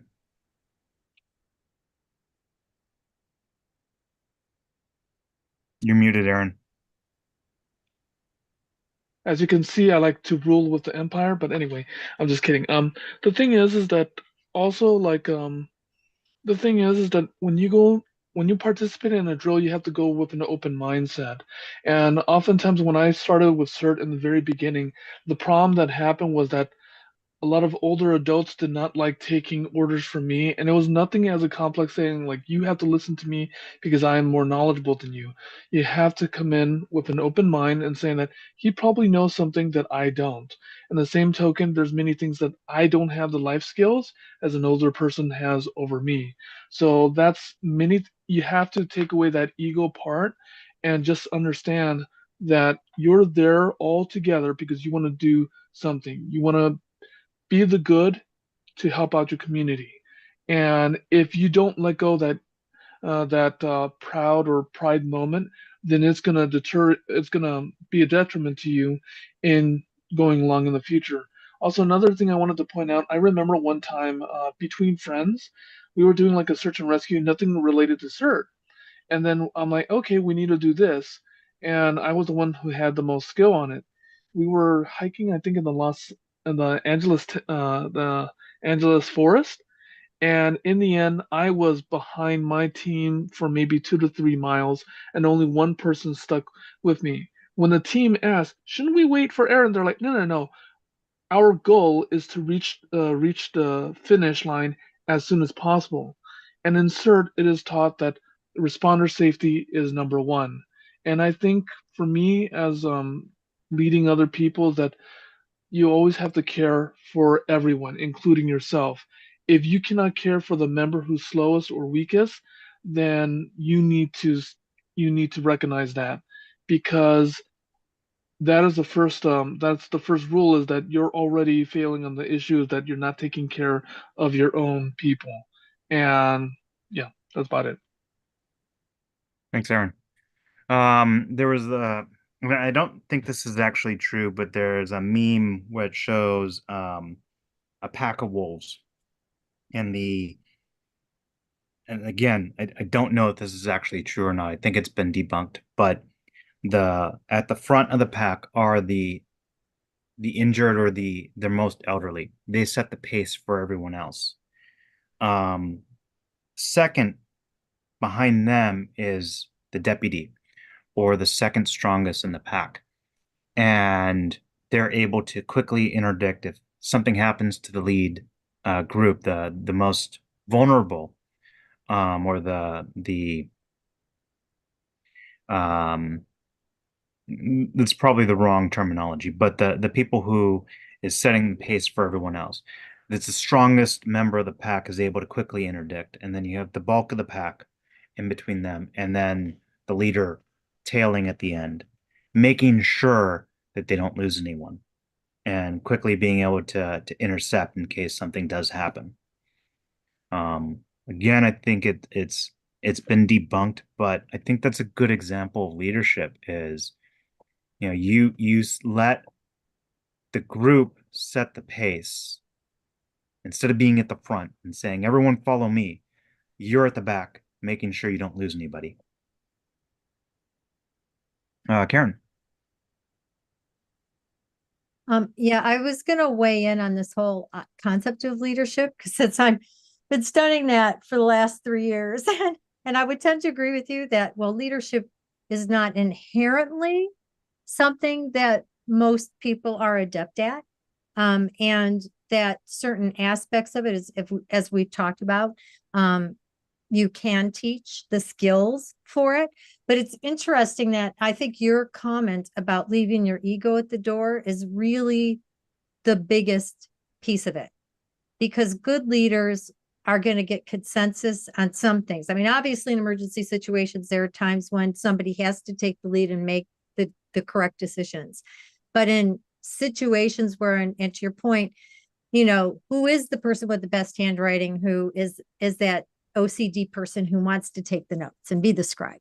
And, those are the things, is you learn who your people are and what skills they have, then putting those into the most effective use is really what makes a good leader, and the ability to listen to other people and engage with everyone to see where things need to be done, but not necessarily, pound that into everybody, but try to get, I don't know, you kind of have to lead them along. The little picture that John posted, it comes up a lot in the effective leadership manuals and books and things like that.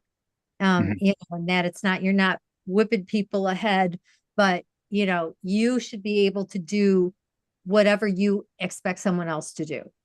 And so again, it's the whole training and constantly learning and growing and making mistakes and owning them and then moving on into better. So I'm kind of on both of your sides here on this question, but it's very, very important for people to develop leadership skills. And that's why we have so many bad leaders, because they haven't developed those particular skills. And I think it's a little twist on the point. A leader should not make others do something that they're not willing to do themselves. And I was talking to an RN, registered nurse, and there's several levels of nurses, quote unquote. You have the registered nurse who's gone to school for at least 2 years, registered certification. It's a certification that they can lose in licensing, and they have to go through that process just like an EMT does. And then you have other earlier levels of nursing. You can become an LVN, licensed vocational nurse, a CNA, certified nursing assistant. And she was saying to someone who had was told to do something and took issue with it. As an RN, I can do everything that you can do, but you can't do everything I can do. But at the same time, recognized nobody wants to do some of the really ugly, messy jobs, but if everybody jumps in and does it, it just gets done faster. And so as a leader, you might be more experienced, more trained, have more certifications, be able to do things that your team members can't do. But if the job is, we got to pick up trash, everybody picks up trash, job gets done faster. And then we can all move on to something that we actually want to do. And we've seen this with the firefighters on call out. And Chin can actually give an example or a couple of these if he wants to unmute and he's not eating. Chin, Not eating yet. you've seen at fire camp or something, the firefighters jumping in and doing the things that nobody wants to do, that they've asked the volunteers to do.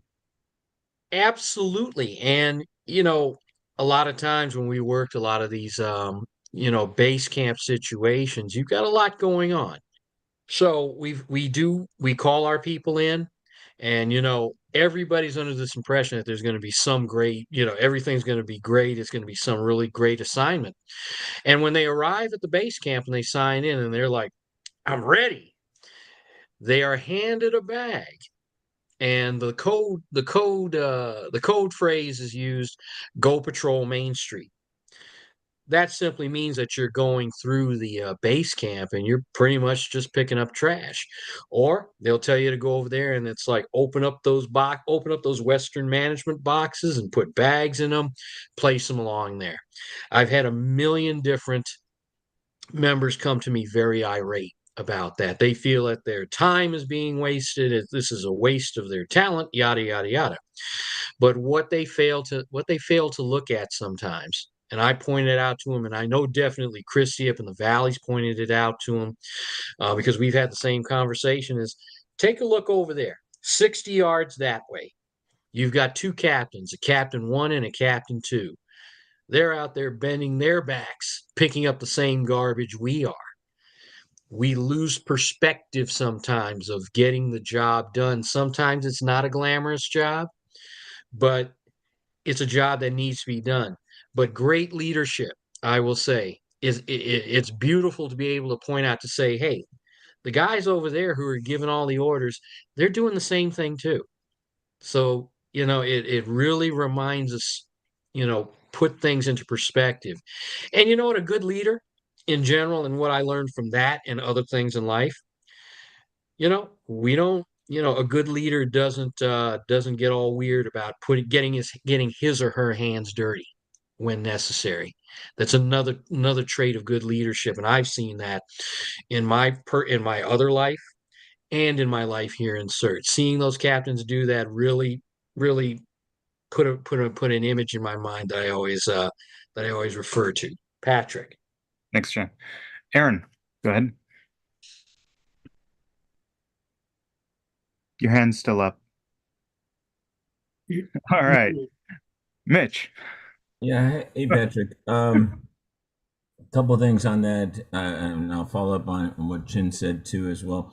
The example you gave with the pack of wolves, I've seen that, and one of the schools of leadership that I'll throw out there and that I subscribe to is a good leader. A lot of people say, oh, a leader will lead from the front, and and a bad leader will lead in the back. The school of leadership I'll throw out there is a leader will be in the middle, and in that way the leader can see what's going on up front and what his people are doing in the back. He has a whole picture, and on a very minute scale. Today, some guy named Chin gave me an assignment to handle the parking detail at the event today, and we were stretched out over like 2 acres, from the front gate to the back parking lot, and I had 5 people with me. And the good detail was at the main gate, because that's where the chief came in, that's where all the dignitaries came in, and you could meet them and meet and greet. And the worst detail was all the way in the back, and all you had to do is point your finger that way, and when the cars came by, and there was a person in the middle to make sure that the cars didn't go astray on the lot. Now, sure, I would love to make sure I say hello to the chief and all the other dignitaries showing up, but I couldn't see the person in the way back from the front gate. So I stayed with the person in the middle. That way I could turn, and if they needed help in the back, I could go talk to them. And if they were getting overrun at the gate, I still had an eye on them, even though we all had radio communications. So, I'll just throw that out to team leaders. When you're in that position, you're in the field, think about positioning yourself more in the middle and keeping an eye on your entire team on that. And then today, as you were saying, as far as, the brass and being willing to do the low end thing, at the end of the event, I turned around and there were captains folding up chairs and putting them away. And when that task had to be done. So yeah, and it was a great detail then. Anyways, just a school thought. Yeah, thanks, Mitch. And you know what, Patrick, I would just want to add one little piece to what I was saying a little bit earlier about seeing the captains out there. As a coordinator myself, I usually tell those same people who are griping with me, I will tell them sometimes that when I've made it to a base camp, I am the South Bureau coordinator. I stroll in and I'm fantastic. And I walk up to firefighter Kurt Howard and I say, I'm here to save the day. He hands me a bag and says, go patrol Main Street. I have done it too. And, again, a good leader is okay with that. And you also do set that example that, you've gotten a little bit of status and you're not running away. And, it's like, you go over there and do that. I'm going to sit here and watch. No, that's not how it works. And again, like Mitch said, we saw that with captains today. They had a million CERT people and a million firefighters hanging around, but they are in there getting their hands dirty, folding those chairs and pulling down those pop-ups. So that's something to keep in mind, Patrick. And I think that goes back to the respect thing. If you're showing that you're willing to do the dirty jobs like you're asking your people to do, your people are going to respect you. They might gripe about it, but at least they're going to say, at least this leader is getting in with us and doing the same thing we are. And they certainly won't be able to fault a leader who's willing to do that. Clyde put a good comment in here. Number one leaders are the first that need to learn. Tell me when I'm wrong, so me and others can learn. And I agree with that entirely. I value people telling me when I've made a mistake because I want to never make that same mistake again. And if I don't know I've made the mistake, or I don't know I've screwed up, or I've done something dumb, said something stupid, put my foot in my mouth, how am I going to learn to never do that again? So, someone else made the comment about being able to take the being able to suck up your ego and take the correction. And I think that makes for good leaders. If you're willing to say, hey, tell me when I'm wrong so I can fix it, you'll be a much better leader out of that. Aaron. Also, the other thing is that to forgive easily, because I remember there was two incidences from this is what I heard of. I think it was Captain Christopher Wynn when the CERT volunteers were inside the fire station and they were washing dishes, and that got a lot of volunteers upset. And then I remember having a conversation with a fellow volunteer, and they got really angry at me. But you also have to understand that we're not in the fire culture, so we don't know. We're not regular firefighters, so we don't know. But if, let's say, you have to inform someone, no, this is what we have to do, also forgive it easily because we just don't know. And some others don't know. But yeah, we're expected to do certain thing like that. And it is we are taking care of what do you call it? We're policing the area to make sure everything's okay. So we're not going to leave a trace. So if we were put in a setting, if a disaster was to occur, we'll be doing the same thing. Those skills are valuable and necessary for us to do. So we implement that and keep doing it on our when that actually happens. So yeah, forgive easily because not all volunteers will know that that's what we're doing. Yeah. Yeah, absolutely. Animosity tends to be um, a root of a lot of problems. And if you're going to hold on to a grudge, someone says something, you feel slighted, and you're not willing to try and understand where that person's coming from, and you're just going to let it build, um, how can you be a good leader, especially if you're now in a position that can extract revenge upon this person? That is going to end poorly. Not just for the person who did that to you, but for you too. Um, no one's going to want to follow someone who is spiteful and vengeful. And whenever I've let myself get angry and lashed out, it's never once ended well for me. There's always been repercussions. Ron. Yeah, thanks. I've done a lot of teaching over the years, and I was the one person who was saddled with the responsibility of teaching a bridge class for outdoor emergency care. The bridge class is where you teach nurses, paramedics, physicians, PAs how to be patrolmen and women. And it's significant because wilderness medicine is very different from hospital medicine. In the hospital, you don't have to cut a couple of sticks to make your own splint. You need a traction splint. Hey, bring me the Sager. You can't do that out in the woods if you don't have that equipment with you. So anyway, so I was dealing with some very intelligent people, and there's almost an inverse relationship. with very delicate egos. So I just wanted to add on to one thing that Chin said. Like I would do the same thing, debriefing, hot washing, whatever you want to call it.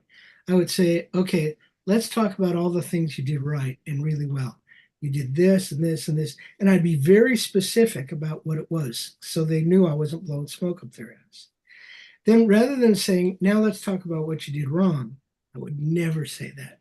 What I would say is, okay, can you think of any things that you could have done better or areas where we could improve?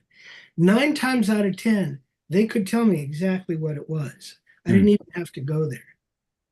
So that's kind of my approach. I like that a lot. That's an excellent thing. I'm gonna steal that from you. You're welcome to. I like that too. I like that too. You could learn that in And one Woodbedge. thing, I have to take that class, Pierre. and I thought I saw a question out there from John Mattingly. Did we answer your question, or do you still have that question out there? No, it was everyone kind of already made the comment. It was basically the idea that you were saying that as a leader, you need to be willing to do anything that you would ask them to do. But the important part of that is your team needs to know that you're willing to do that. Mm-hmm. Yeah, absolutely. It really comes down to respect, and respect your team members. And if you showed them respect, they're going to show you respect as a leader. And you have to realize why you're all there, to get the job done. And it's not for anyone's ego. Becky. Hello. I'm not a natural leader, and I've been put into leadership positions and have really struggled with it over the years. And I have something that has helped me over the years that I hang on to, and it's actually framed in my office. And it's the difference between control and leadership. And this is what I use. There's the difference between control, which is giving orders, and leadership is setting an example. Or the difference is between hovering and lending support. The difference between being right and encouraging creativity. Difference between taking credit for all successes and giving credit where it is due. Criticizes and points out errors as opposed to sees and praises strengths. Drives instead of coaching. Builds on authority or building on goodwill. Saying I or saying we. Fixes and blames for the problem or fixes the problem, which is, I think, going to Main Street. Saying go or saying let's go, and using different methods that will fill the needs of the controller or fills the needs of those being led. And finally, goes it alone or knows the source. And I will never be a natural leader, but when I am humble enough to refer back to that little document, it keeps me from making all the errors that I make constantly. Thank you. Yeah, those are great points, Becky, and great mottos to live on. I think it was our incident commander for Rose Parade said that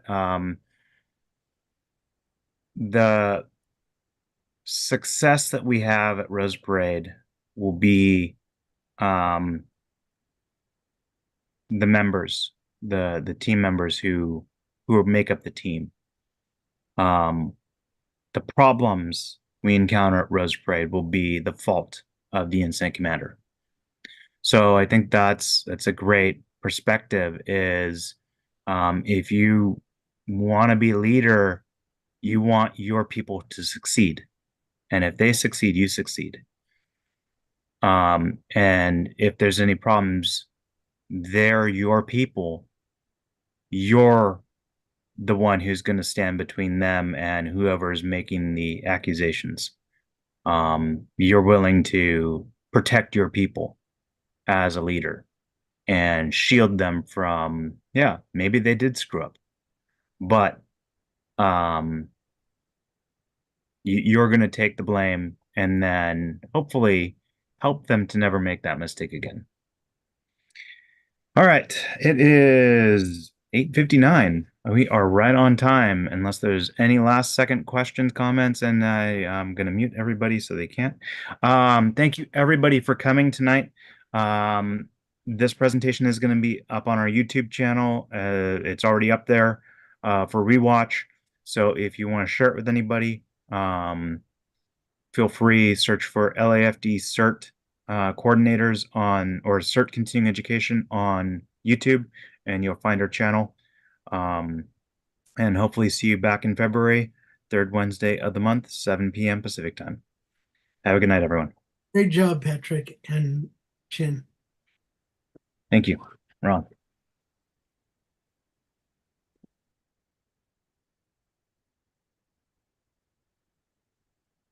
Thank you. Great presentation.